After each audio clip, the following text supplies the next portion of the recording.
best bites forever.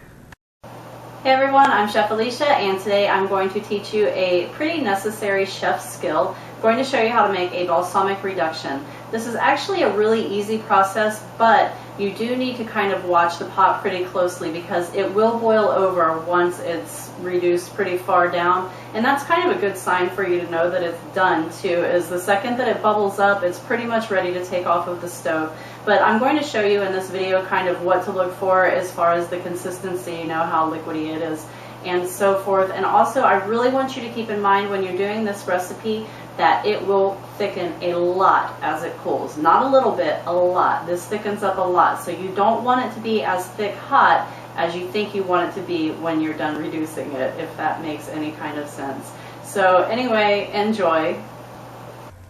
I'm going to start off by adding 3 cups of balsamic vinegar into a pan, and I'm going to put this on high heat and turn on the vent fan if you have one. Once it comes to a boil, reduce your heat to medium-high, and after that you pretty much have to babysit it. Walk over every few minutes and scrape it with a high heat spatula. Make sure you're going over the sides and bottom, and you're watching for it to thicken a little bit, and also it's going to kind of puff up. So here you can see that it kind of puffed, but it may be hard for you to see on the video, but now see how much lower the liquid is in there? And notice the consistency of the liquid. It's not super thick, but this is crazy hot right now. As this cools, it's going to thicken up quite a bit. So here it is after it's thickened up for a little while, and as you can see, it has gotten way thicker than it was when it was hot. So again, you don't want to get this as thick as you think you do when it's hot, okay?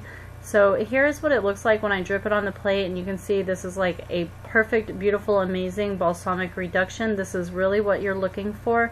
And keep in mind too that you can always put it back on the heat and reduce it further, but once you reduce it down, it is very difficult to thin it back out without making it chunky. So once you get the consistency that you're looking for when it's cooled, go ahead and put it into a bottle. I use a funnel to do this, obviously, because it's way more difficult the other way. We would look at that beautiful consistency. Absolutely gorgeous. Get it into your bottle, put a lid on it. I store mine in the fridge, although you probably don't have to, but I know that it'll last for several months in the refrigerator. Just take it out when you're ready for it.